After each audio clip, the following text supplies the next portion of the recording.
Please like, comment, share, and subscribe to my channel. Immigration. Let's talk about it. In the last 2 years, our population has grown really fast, like baby boom fast.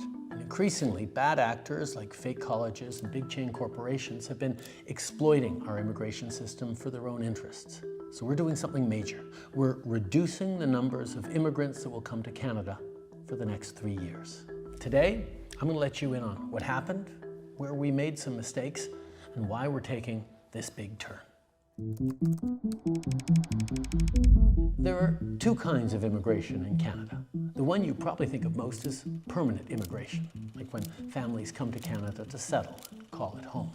Every year, the government determines the right number of permanent residents that we want to admit. That's how it's been done for decades. But a plan that only talks about permanent immigration misses the other pathway, temporary immigration.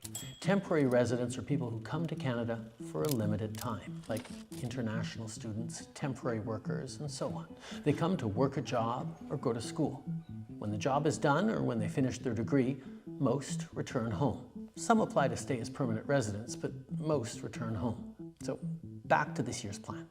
Historically, Canada's annual immigration plan just looked at permanent residents. The number of temporary students and workers that we admitted each year was left to the demands of the economy. It was usually a small proportion of our population, so it's never been a part of the long-term immigration plan. But after the pandemic, our economy came roaring back quickly, and we needed a lot of workers fast. Canada is in the middle of a huge labor shortage. Temporary foreign workers became such a significant part of our workforce that it'd be a mistake not to include them when we plan our immigration levels. So this year, we did exactly that for the first time. We laid out a plan that sets targets for both permanent and temporary residents. This way, we're getting the full breakdown of people coming into our country so we can prepare the homes and infrastructure needed to support them. Like I said, immigration is based on demand. When we set our targets, we look at every province and territory. We ask the premiers, what are the gaps in your workforce? Is your population growing or getting older? We field calls from businesses, CEOs, economic experts, all sharing their thoughts on where we should set our targets. We've had a chronic shortage of labor for the last decade. It is the #1 issue of all manufacturers across Canada. So we think there needs to be more, push the pedal to the floor to bring more people into Canada because Ontario is facing a generational labor shortage. 380,000 jobs are going unfilled. It's no surprise that every sector has different wants and needs when it comes to immigration. But after the pandemic, they all came to us with the same message. After 2 years with closed borders, we need more people, more workers, fast. So we brought in more workers, and it was the right choice. It worked. Our economy grew. Restaurants and stores reopened, businesses kept running, but most importantly, in spite of lots of economists' predictions, we avoided the worst-case scenario, a recession. But some saw that as an opportunity to profit, to game the system. We've seen way too many large corporations doing this. The government says the program has been used to get around hiring Canadian workers in some instances. Far too many colleges and universities used international students to raise their bottom line. There are the diploma equivalent of puppy mills that are just churning out diplomas. There is fraud and abuse, and it needs to end. Because they could charge these students tens of thousands of dollars more for the same degree. And then there are really bad actors who outright exploit people, who target vulnerable immigrants with promises of jobs, diplomas, and easy pathways to citizenship, promises that would never come true.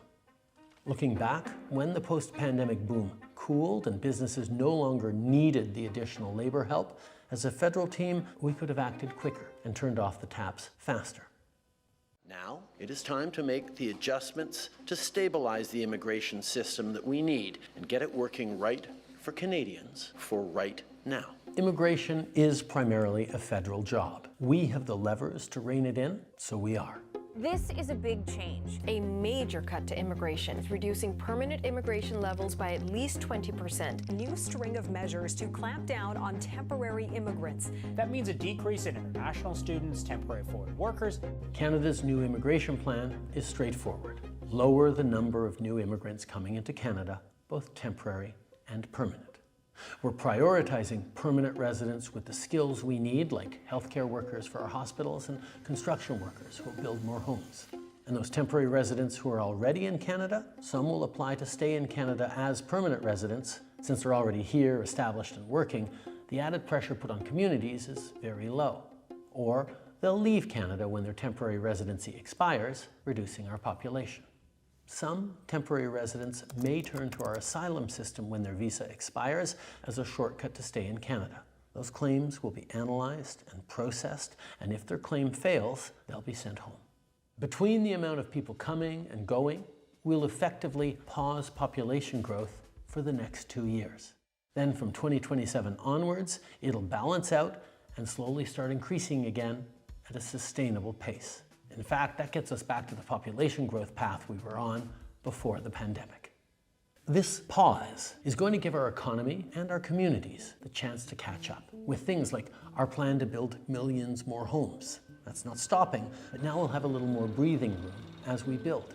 We'll see more corporations investing in Canadian workers and youth rather than relying on cheap foreign labor. Our cap on international students is already bringing rental prices down in big cities, and as we keep that cap in place, rents will keep coming down. We're making the system work for Canadians and for newcomers, rather than for the big box stores, chain restaurants, immigration consultants, and sham colleges that exploit it. Immigration is a great thing, and we're lucky that so many people dream of coming to our country. Fulfilling that dream depends on having a good job, a decent place to live, and health care that you can access when you need it. We have to make sure our population isn't getting out ahead of those things. Please like, comment, share, and subscribe to my channel.